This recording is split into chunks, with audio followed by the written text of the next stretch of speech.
سپاہ شام سے نکلا جوہر تو بولے ملک وہ آفتاب درخشاں ہوا گہن سے جدا.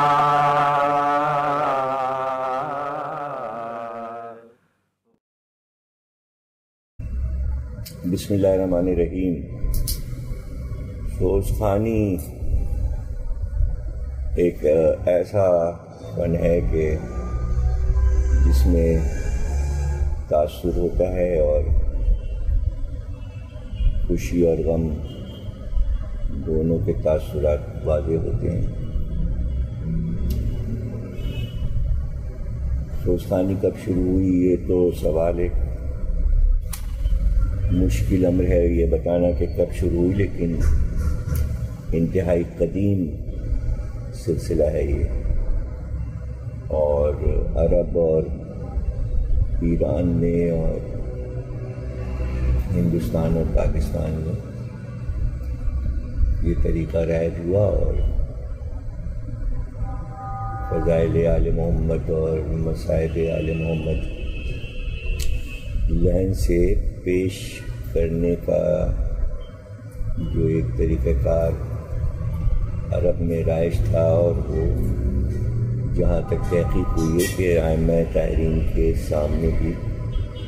اشعار لحن سے پڑھے گئے ہیں، اور تحت اللفظ سے زیادہ اثر جو عوام کو ہوتا ہے وہ لحن سے پڑھنے کا ہوتا ہے. اس میں گنجائش زیادہ ہوتی ہے کہ لفظوں کو اور واقعات کو اس طرح پیش کیا جائے کہ نگاہوں میں ایک تصویر بن جائے اور انسان کو وہ سب کچھ نظر آ رہا ہو. اور لحن جو ہے وہ قدیم سے قدیم تر ہے، جس کا سلسلہ حضرت داؤد کے زمانے سے نظر آتا ہے. توریت میں، زبور میں، انجیل میں تذکرہ ہے، اور اسلام آنے سے پہلے بھی اور اسلام آنے کے بعد بھی لحن سے اشعار پڑھنے کا ثبوت ملتا ہے، اور رسول اللہ کے زمانے میں بھی ملتا ہے. اسی وجہ سے یہ بات سمجھ میں آتی ہے کہ لحن کا وجود جو ہے اور لحن کا احسن ہونا ہم کو قرأت قرآن سے پتہ چل جاتا ہے کہ قرآن کو پڑھنے کا جو طریقہ رائج ہوا اس میں بھی لحن شامل ہو گیا. اسی لیے اسے قرأت کہتے ہیں، اور زیادہ تر کوشش کی جاتی ہے کہ قرآن کو اچھے سے اچھے لحن میں پڑھا جائے. تو جائز اور ناجائز اس کو سارے مسئلے الگ ہیں، اور اس میں اس بحث کی ضرورت بھی نہیں ہے، اس لیے کہ اس کا تعلق عزاداری سے ہے، اور عزاداری میں بہت سی چیزیں رائج ہیں قدیم زمانے سے، اور پسند بھی کی گئیں، اور ان کی افادیت بھی ظاہر ہے، اس کا فیض ظاہر ہے. ایران میں روضہ خوانی تھی، اور روضہ خوانی بھی لحن سے ہوتی تھی. ایران کی پرانی ذاکری جو ہے وہ لحن سے ہی ہوتی تھی، اور یہاں ہندوستان میں بھی جو مرثیے کہے گئے شروع میں، آج سے کوئی 1000 برس پہلے سے جو مرثیے کہے جا رہے ہیں اردو میں، وہ سب لہن سے ہی پڑھے جاتے تھے۔ دنیا میں کوئی بھی فن زندہ نہیں رہ سکتا جب تک کہ عوام کی توجہ اور سرپرستی حاصل نہ ہو۔ میں سمجھتا ہوں کہ لکھنؤ میں، اطراف لکھنؤ، جہاں جہاں اسٹیج تھیں اور رجواڑے تھے اور نوابین تھے جو بہت دھوم سے عزاداری کرتے تھے اور انہیں عزاداری سے بہت زیادہ شغف تھا، تو وہ اچھے سے اچھے ذاکرین اور سوستانوں کو اپنے یہاں بلاتے تھے، ان کو پسند کرتے تھے، ان کی ہمت افزائی کرتے تھے، ان کو نذرانے دیتے تھے۔ تو ظاہر ہے کہ جو کسی بھی شعبے میں محنت کر رہا ہو، اگر اس کو توجہ مل جائے اور قدردانی ہو تو وہ بڑھ چڑھ کے اس میں حصہ لیتا ہے۔ وہی سوستانی جو وہاں ہندوستان میں رائج تھی، پاکستان بننے کے بعد سوستان جو پاکستان آئے اور انہوں نے یہاں پر اس طریقے کو رائج کیا اور وہ مشہور ہوا، اور مجالس کی ضرورت کے تحت ان لوگوں نے پاکستان میں سوستانی کا تحفظ کیا، اور انہیں دیکھ کر بعد کے لوگوں نے سیکھا اور اس کی اہمیت کو سمجھا۔ آفتاب علی کاظمی صاحب بھی ایسے ہی ایک سلسلے کے بڑے سوستان تھے جنہوں نے پاکستان میں سوستانی کو ترقی دی اور اس کی حفاظت کی، اور سینکڑوں لوگوں نے ان سے سیکھا، اور جو جو کلام وہ پڑھتے تھے تو لوگ اسی انداز سے سوز و سلام پڑھنے کی کوشش کرتے تھے۔ ظاہر ہے کہ بڑی مجلسوں میں جب وہ سوستانی کرتے تھے تو لوگ ریکارڈ کر کے لے جاتے تھے۔ پھر اس زمانے میں ریڈیو پاکستان بہت ترقی یافتہ تھا، ٹیلی ویژن کا زمانہ نہیں تھا، سب ریڈیو ہی سنتے تھے پورے ورلڈ میں۔ تو محرم کے زمانے میں آفتاب علی کاظمی صاحب ان کی ریکارڈنگ دن بھر ہی تقریباً ان کی آواز ریڈیو پاکستان سے سنائی دیتی تھی، اور ہر حال کے سوز، مرثیے، سلام، اس میں میر انیس اور مرزا دبیر کا کلام، ان کی ربانیاں، ان کے سلام، جس انداز سے وہ پیش کرتے تھے وہ ایک یادگار ہے۔ ان کے ریکارڈ موجود ہیں، ان کے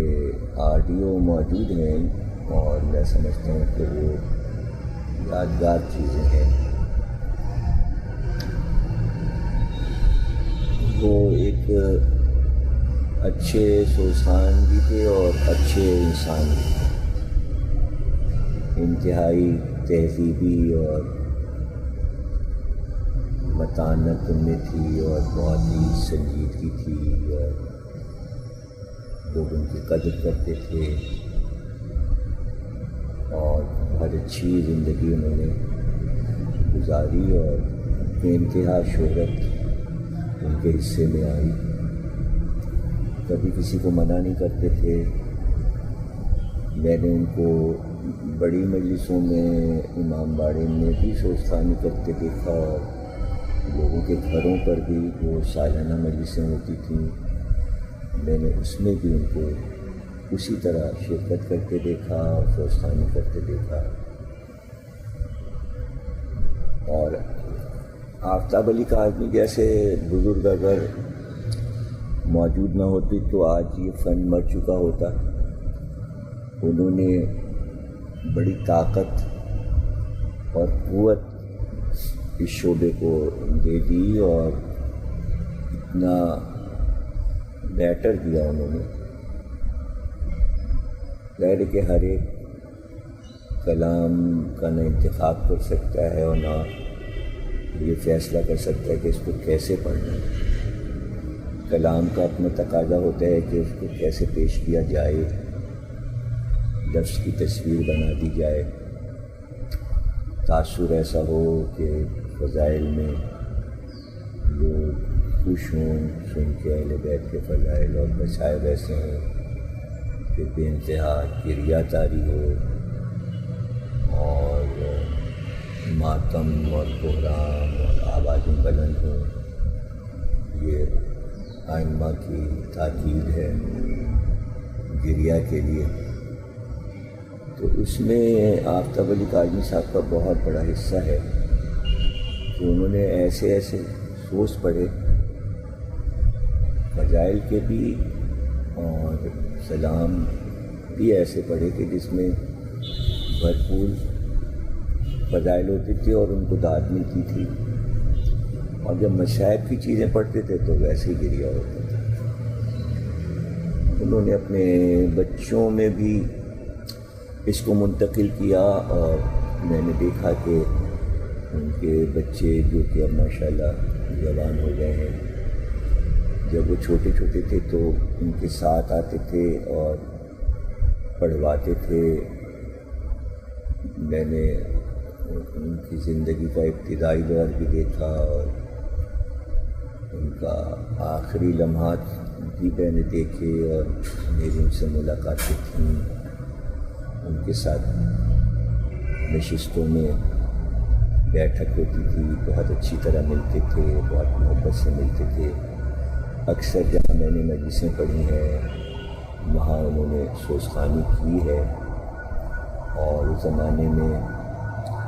جو علاقے بہت مشہور تھے مجالس کے لیے، اس میں خصوصاً لیاقت آباد کے امام باڑے ہر جمعہ اور ہفتہ اتوار یا شب جمعہ جو ایصال ثواب کی مجلسیں ہوتی تھیں، مرکزی امام بارگاہ لیاقت آباد اثنا عشری اور دیگر امام باڑے، تو وہاں جب بھی میں نے مجلس پڑھی ہے تو ان کو میں نے دیکھا ہے کہ وہ آئے ہیں اور سوزخوانی انہوں نے کی ہے اور بے انتہا ان کو پسند کیا جاتا تھا. جب وہ مجالس میں سوزخوانی کرتے تھے لوگ ان کی بڑی قدر کرتے تھے، بڑا احترام کرتے تھے. ان کے بھائی مظاہر کاظمی وہ ان کے ساتھ ہوتے تھے. تو وہ انجمن سوزخوان جو کہ جس کی بنیاد رکھی گئی رشید ترابی صاحب کے دور میں، اور اس کے سب سے خاص الخاص جو سرپرست تھے وہ آفتاب علی کاظمی صاحب تھے. اور وہ کتاب جو چشمِ غم کے نام سے شائع ہوئی، تاریخ وار مرثیوں کی، جو انجمن سوزخوان کی طرف سے تھی، اس میں ان کا بہت بڑا حصہ تھا، بڑی ان کی سرپرستی تھی. جتنی بھی کوشش کر سکتے تھے کہ اس فن کو باقی رکھا جائے اور اس سے ترقی دی جائے اور اس کا تحفظ کیا جائے. اسی سلسلے میں وہ انجمن پروگرام کراتی تھی، اور خصوصاً ایک پروگرام ان کا جناب سیدہ صلوات اللہ السلام علیہ کے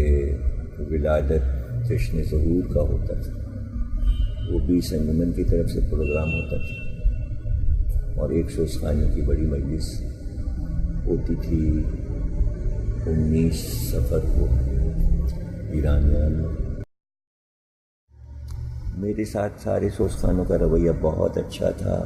بہت اچھی طرح ملتے تھے. آفتاب علی کاظمی صاحب سے بہت خصوصی ہماری محبتیں اور بیٹھکیں تھیں جو کہ یادگار ہیں، ان سب کو اگر یاد کر کر کے بیان کیا جائے تو ایک پوری کتاب تیار ہو جائے گی۔ جب کبھی بھی وہ ادھر آتے تھے رضویہ کی طرف تو ضرور ہم سے ملتے تھے، کافی دیر بیٹھتے تھے، باتیں ہوتی تھیں، کلام پر بھی باتیں ہوتی تھیں، شور و سلام پر بھی باتیں ہوتی تھیں۔ بچے اس وقت ان کے چھوٹے تھے اور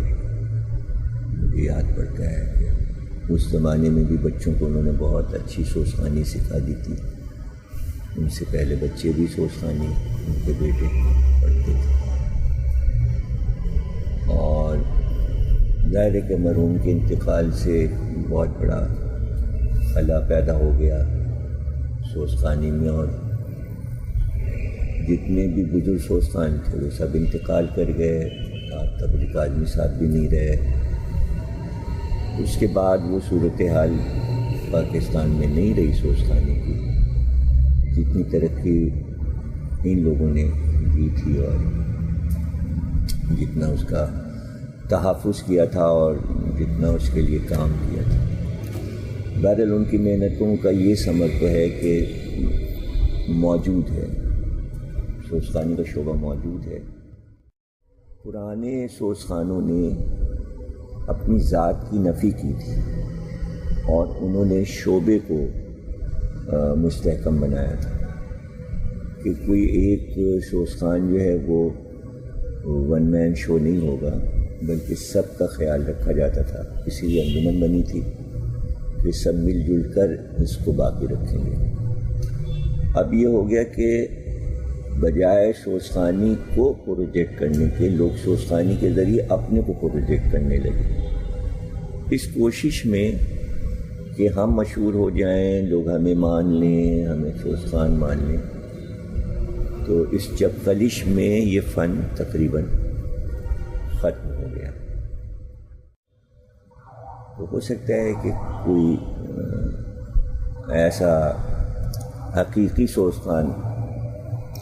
اس طرف توجہ کرے اور اس کو محفوظ کرے تو شاید یہ فن آگے اور زندہ رہ سکتا ہے، لیکن بہرحال یہ یادگار لوگ ہیں اور جو یہ کام کر گئے ہیں ان کا کام ہمیشہ یادگار رہے گا۔ آفتاب علی کاظمی صاحب کا نام زندہ رہے گا، ان کا کام زندہ رہے گا، ان کی آواز زندہ رہے گی، اور اس سے روشنی ملتی رہے گی نئے لوگوں کو۔ جب بھی کوئی کام کرنے اٹھے گا تو اس کو آفتاب علی کاظمی صاحب یاد آئیں گے۔ بہرحال خوشی ہوئی کہ ان کی یاد کو قائم رکھنے کے لیے جو بھی ان کے ورثاء کر رہے ہیں وہ عزاداری سے محبت، سوچ خوانی سے محبت کا ثبوت ہے، اور انشاءاللہ یہ کوششیں کامیاب رہیں تو میں سمجھتا ہوں کہ یہ ایک اچھا ذاکری کا طریقہ جو ہے وہ قائم و دائم رہے۔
سجدے کا نشان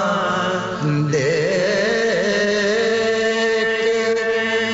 سب کہتے تھے میرے پاس یہ سر کسی نمازی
اب تک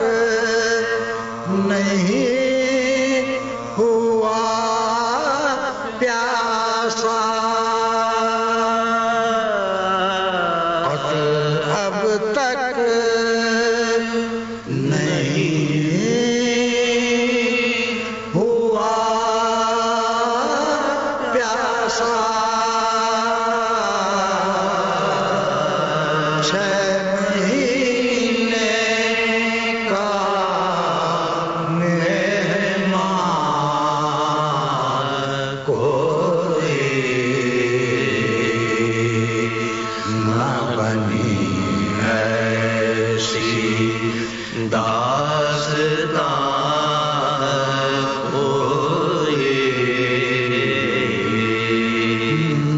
بچا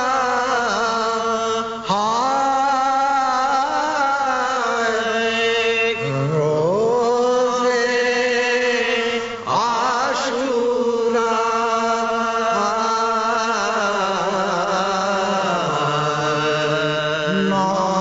نوجوان کوئی بے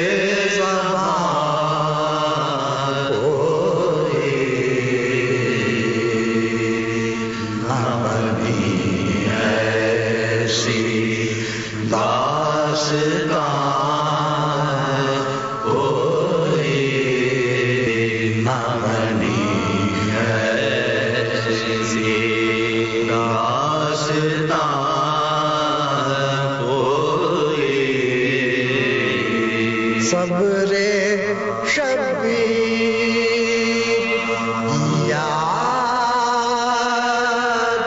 آتا ہے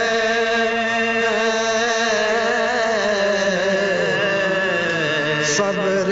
شبیر یاد آتا ہے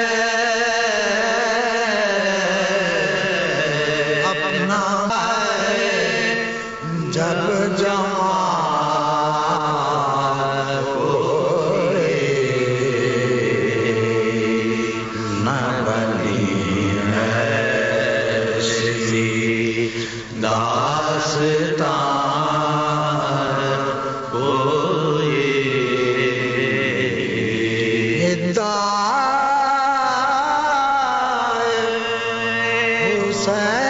حسین کون کرے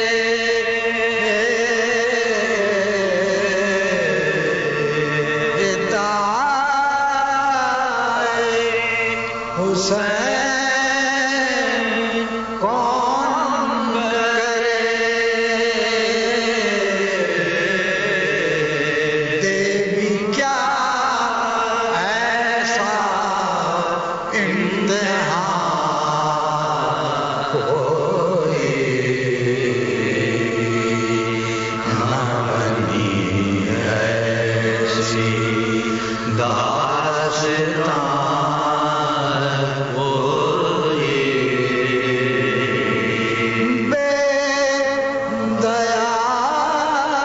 دیاروں کی بے کفن لاشیں بے دیاروں کی بے کفن لاشیں نہ مزار نہ نوحہ کوئی نہ بنی ایسی داستان کوئی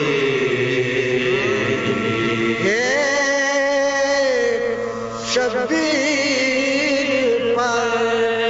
تھے لاکھ ستم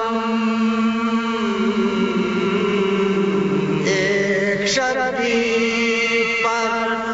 تھے لاکھ ستم ہائے کیا کیا کرے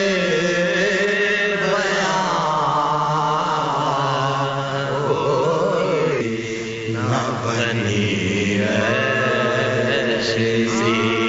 داستان کوئی کیسے رخصت ہوں شاد لاشوں سے کوئی دل ان میں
صبر شبیر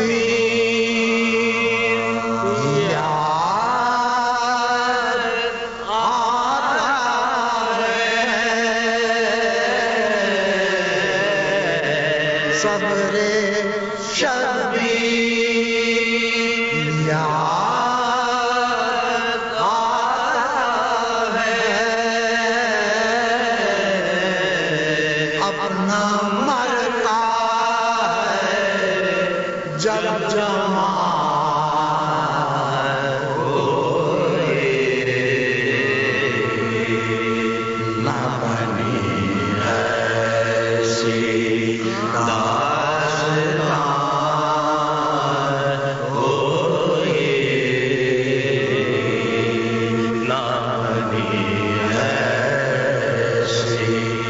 داستان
لٹا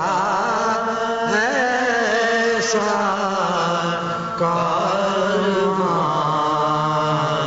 کوئی نہ بنی ایسی.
کب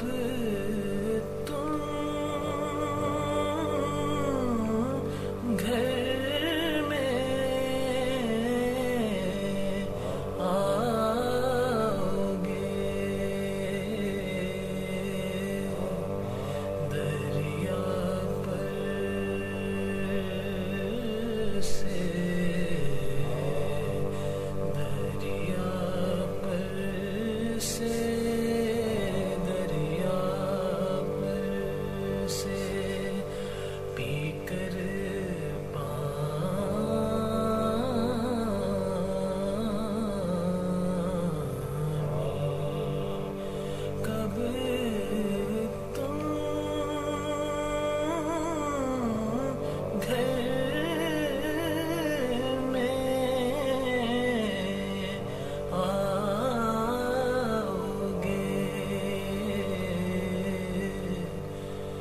مجھ کو دکھانے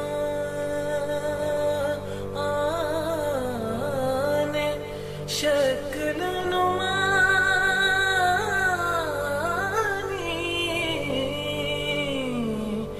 کب تم گھر میں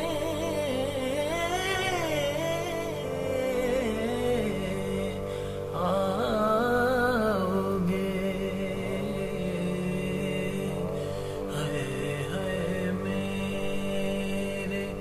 یوسف ثانی ہے میرے یوسف ثانی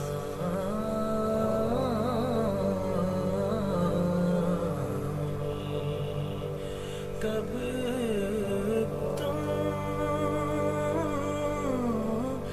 گھر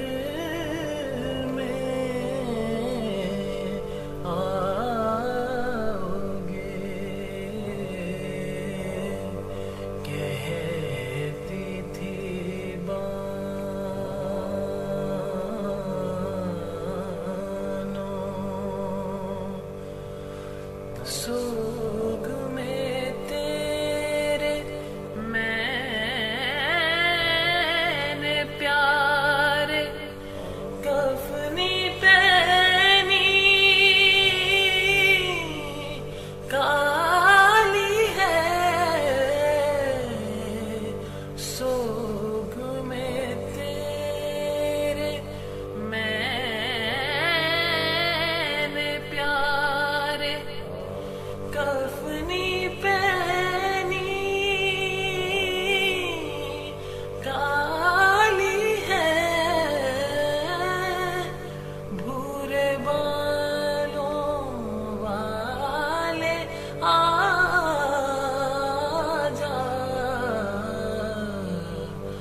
جھولا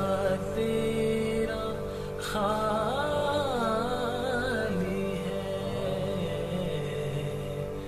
بھورے بالوں والے آ جا جھولا تیرا خالی ہے کہتی تھی بانو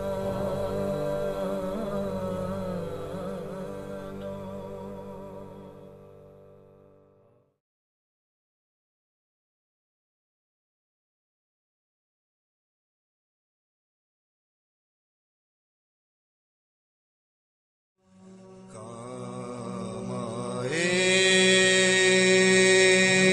گی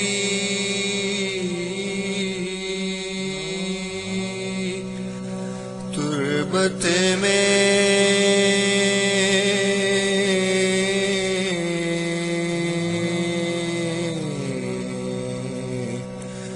ولائے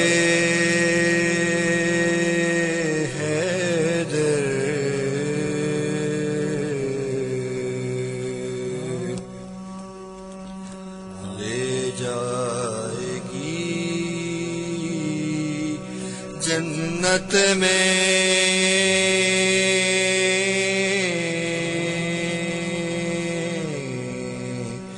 ثنائے حیدر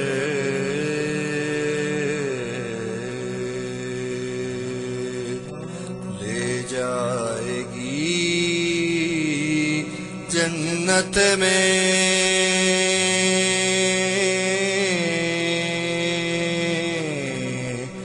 ثنائے حیدر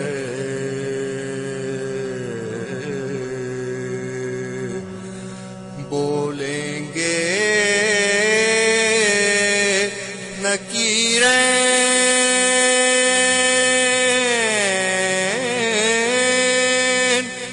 بچھا دے آنکھیں بولیں گے نکیریں